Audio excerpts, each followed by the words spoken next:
Bose house की दीवारों के भीतर जो सन्नाटा वर्षों से जमा था वह अब टूट चुका है।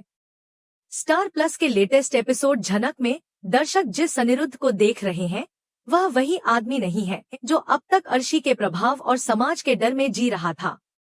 यह वह अनिरुद्ध है जिसके भीतर वर्षों से दबा पश्चाताप अब ज्वालामुखी बनकर फूट पड़ा है। झनक पर हुए अत्याचारों ने उसके ज़मीर को इस कदर झकझोर दिया कि उसने पहली बार अपनी चुप्पी को ही अपना सबसे बड़ा गुनाह मान लिया। जब ऋषि और अदिति की शादी के बाद अर्शी और अदिति ने मिलकर झनक को नीचा दिखाने, उसके चरित्र पर सवाल उठाने और उसे घर से बाहर निकालने की साजिश रची, तब अनिरुद्ध की आंखों के सामने अतीत के वे दृश्य घूम गए जिन्हें वह वर्षों से दबाए बैठा था।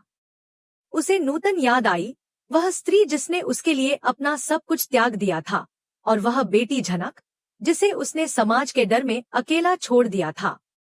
झनक की आंखों में वही स्वाभिमान और मासूमियत देखकर अनिरुद्ध को हर पल अपनी कायरता का एहसास हो रहा है। उसके कमरे में रखी वह पुरानी संदूक जिसमें नूतन की आखिरी निशानियां बंद थी, आज वर्षों बाद खुल चुकी है।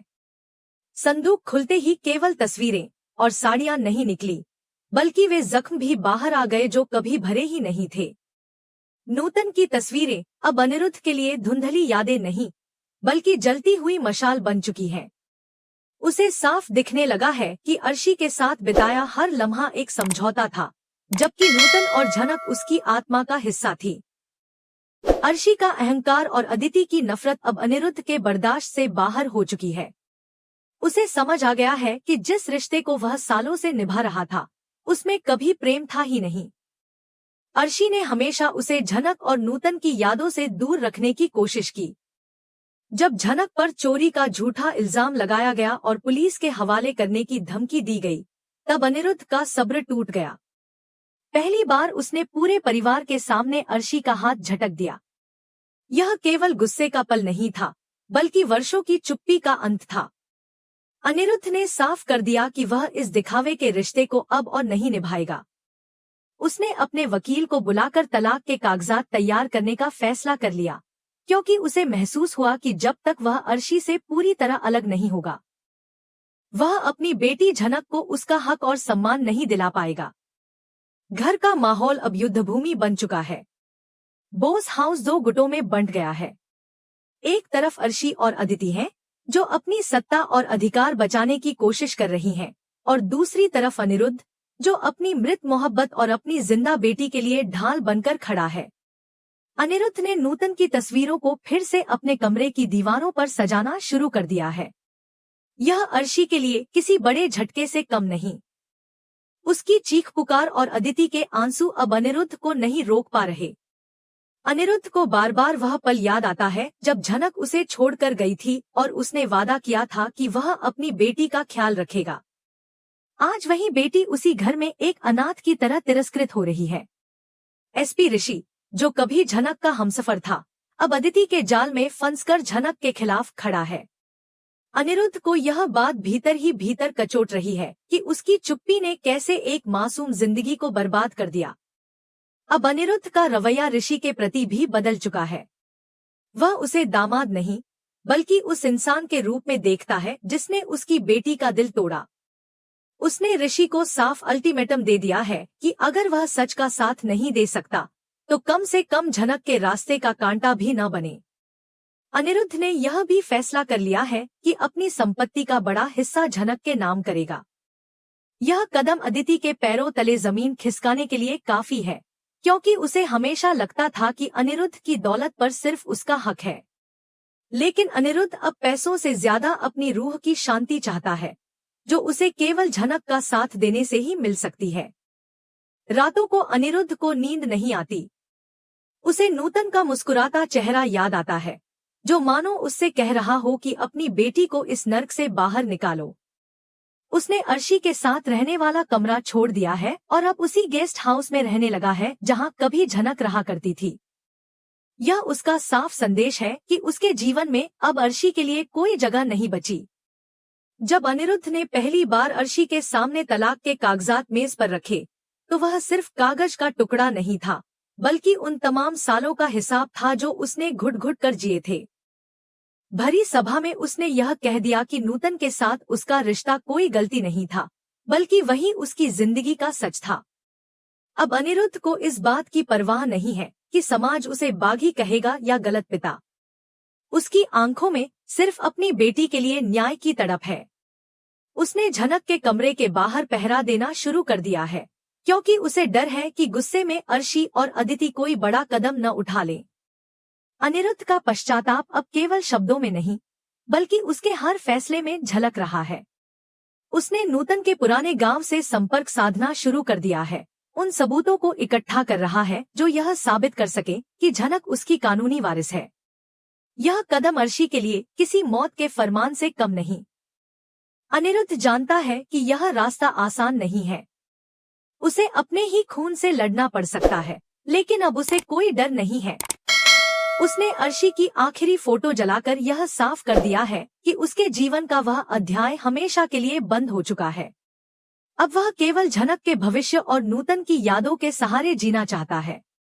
यह कहानी अब उस मोड़ पर आ चुकी है जहां अनिरुद्ध अपने अतीत के गुनाहों का प्रायश्चित करने के लिए अपने वर्तमान को दांव पर लगाने को तैयार है, और यही संघर्ष झनक की जिंदगी में एक नई सुबह लाने वाला है। इस विशेष कवरेज में अब यह और साफ हो गया है कि अनिरुद्ध के भीतर केवल एक पिता ही नहीं, बल्कि एक प्रेमी भी पूरी तरह जाग चुका है। वह प्रेमी जो अपनी मृत प्रेमिका नूतन के साथ हुए अन्याय का हिसाब अब खुद से और दुनिया से लेना चाहता है। अर्शी के साथ बेडरूम साझा करना उसने पूरी तरह बंद कर दिया है, और रातों को वह नूतन की पुरानी डायरियां पढ़ते हुए बिताता है। उन पन्नों में उसे झनक का बचपन दिखाई देता है, वह बच्ची जो अपनी पहचान और अपने पिता के प्यार के लिए तरसती रही। इन डायरियों ने अनिरुद्ध को यह समझा दिया है कि समाज के दिखावे में उसने जिस अर्शी को चुना, उसने न सिर्फ उसकी अपनी खुशियां छीनी, बल्कि नूतन और झनक की जिंदगी भी बलि चढ़ा दी। अर्शी चाहे कितनी भी चीखे, अपनी हाई प्रोफाइल जिंदगी का हवाला दे या अपनी कुर्बानियों की गिनती गिनाए, अनिरुद्ध का इरादा अब फौलाद की तरह मजबूत हो चुका है। वह इस जहरीले रिश्ते को अब एक पल भी ढोने के लिए तैयार नहीं है। बोस हाउस के डाइनिंग टेबल पर जब पूरा परिवार जमा हुआ, तो उस सन्नाटे को चीरते हुए अनिरुद्ध ने वह सच कह दिया जिसने सबको हिला दिया।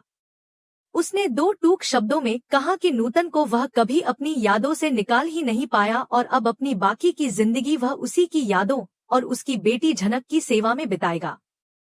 यह सुनकर घर में मौजूद हर शख्स सन्न रह गया।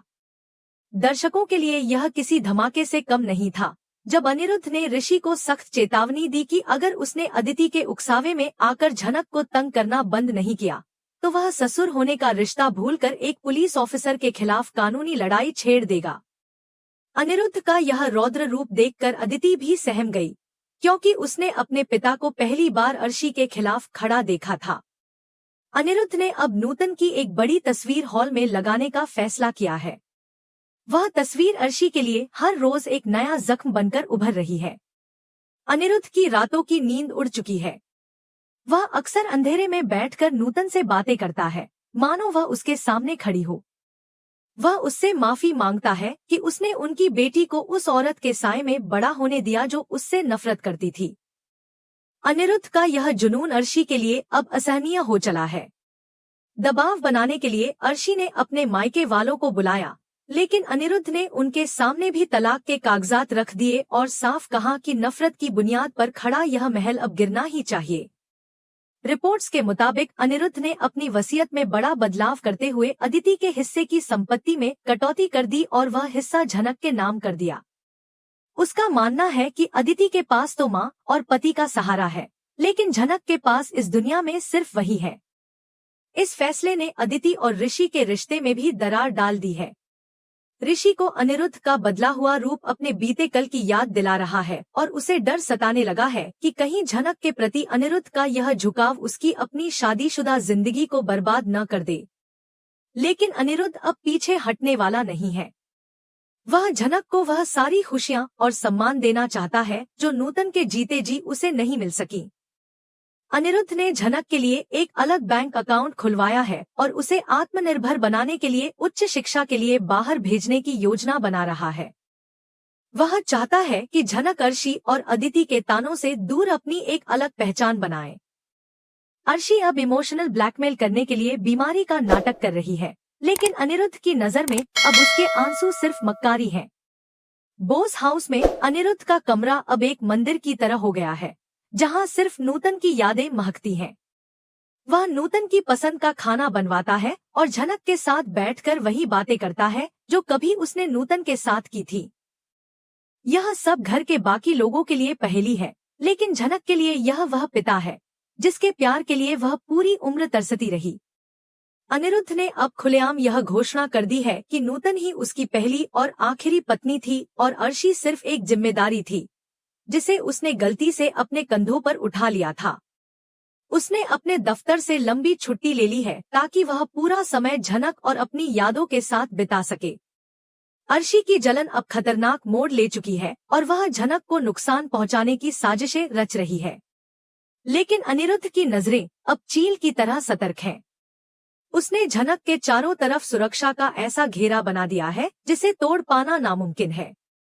कहानी अब उस निर्णायक मोड़ पर पहुंच चुकी है जहां अनिरुद्ध ने अपनी पहचान और प्रतिष्ठा को दांव पर लगाकर अपनी रूह को आजाद कर लिया है। अंततः अनिरुद्ध ने कोर्ट का दरवाजा खटखटा दिया है। अर्शी की चीखें और धमकियां अब उस तक पहुंचने से पहले ही दम तोड़ देती हैं, क्योंकि उसके भीतर सिर्फ नूतन की खामोश सिसकियां गूंजती हैं। उसने दुनिया के सामने यह स्वीकार कर लिया है कि बिना प्रेम के निभाया गया कोई भी रिश्ता सिर्फ बोझ होता है और वह अब इस बोझ को उतार देना चाहता है। बोस हाउस का वह हिस्सा जहां कभी अर्शी का दबदबा था, अब झनक के लिए सुरक्षित किला बन चुका है। अनिरुद्ध ने अपनी वसीयत में यह सुनिश्चित कर दिया है कि झनक को कभी कोई उस घर से निकाल नहीं पाएगा। उसने अदिति से भी दूरी बना ली है, क्योंकि उसे लगता है कि उसके भीतर अर्शी का जहर भर चुका है। ऋषि, जो कभी अपनी वर्दी के रौब में झनक को प्रताड़ित करता था, अब पूरी तरह टूट चुका है। अनिरुद्ध उसे झनक के करीब भी नहीं फटकने दे रहा। हर शाम अनिरुद्ध नूतन की तस्वीर के सामने दिया जलाता है और उसे बताता है कि उसने उनकी बेटी को उसका हक दिला दिया है। अब कहानी उस मुकाम पर है जहां अनिरुद्ध नूतन की मौत की फिर से जांच करवाने की मांग कर रहा है।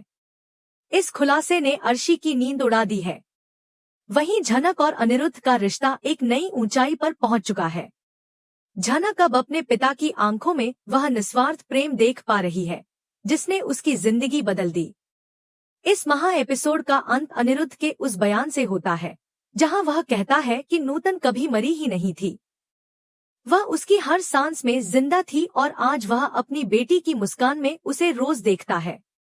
अनिरुद्ध का यह फैसला झनक की कहानी को पूरी तरह नया मोड़ दे चुका है, जहां एक पिता ने अपनी कायरता छोड़कर आखिरकार अपनी आत्मा को जीत लिया है।